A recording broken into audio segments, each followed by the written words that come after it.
मीठी ईद के ठीक 2 महीने बाद बकरी ईद आती है। ईद उल फित्र यानी कि मीठी ईद के बाद मुस्लिम समुदाय का सबसे बड़ा त्योहार बकरी ईद होता है। इस दिन बकरे की कुर्बानी दी जाती है। लेकिन क्या आप जानते हैं कि आखिर बकरी ईद पर बकरे की कुर्बानी क्यों दी जाती है?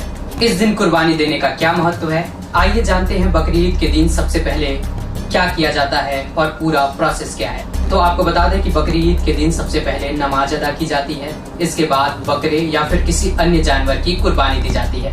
कुर्बानी के बकरे के गोश्त को 3 हिस्सों में बांटा जाता है। शरीयत जो कि मुस्लिम समुदाय का एक ग्रंथ है, उसके हिसाब से गोश्त के 3 हिस्से किए जाते हैं।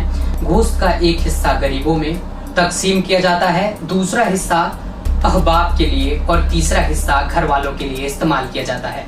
इस्लामिक मान्यताओं के मुताबिक एक पैगंबर थे जिनका नाम हजरत इब्राहिम था और माना जाता है कि इन्हीं के जमाने से बकरी ईद की शुरुआत हुई।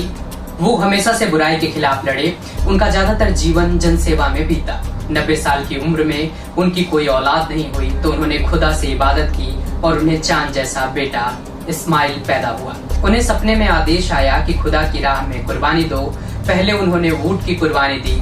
इसके बाद उनके सामने आया कि अपनी किसी प्यारी चीज की कुर्बानी दो। इब्राहिम ने एक एक करके सारे जानवरों की कुर्बानी दे दी। उन्हें फिर भी वही सपना आया। एक बार वह खुदा का आदेश मानते हुए बिना किसी शंका के बेटे की कुर्बानी देने के लिए तैयार हो गए। उन्होंने अपनी पत्नी हजारा से बच्चे को नहला धुलाकर तैयार करने को कहा। इब्राहिम जब तक अपने बेटे इस्माइल को लेकर बलि के स्थान पर जा रहे थे, तभी इब्लिस यानी कि शैतान ने उन्हें बहलाया और कहा कि अपने जिगर के टुकड़े को मारना गलत है। लेकिन वो शैतान की बातों में नहीं आए और उन्होंने आंखों पर पट्टी बांधकर कुर्बानी दे दी। जब पट्टी उतारी तो बेटा उछल कूद कर रहा था। इसे खुदा की मेहरबानी मानी गई तो बच्चे की जगह तभी से बकरे यानी कि किसी भी अन्य जानवर की बलि देनी जानी शुरू कर दी गई। हजरत इब्राहिम ने खुदा का शुक्रिया अदा किया। इब्राहिम की कुर्बानी से खुदा ने खुश होकर उन्हें पैगंबर बना दिया। तभी से ये परंपरा चली आ रही है। आपको बता दें कि इस महीने में जानवरों की बलि दी जाती है, इसलिए बकरी ईद पर बकरे कुर्बान किए जाते हैं।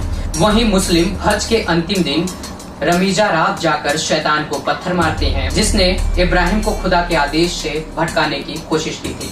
फिलहाल बकरी ईद पर बकरी की कुर्बानी क्यों दी जाती है, ये हमने आपको बताया।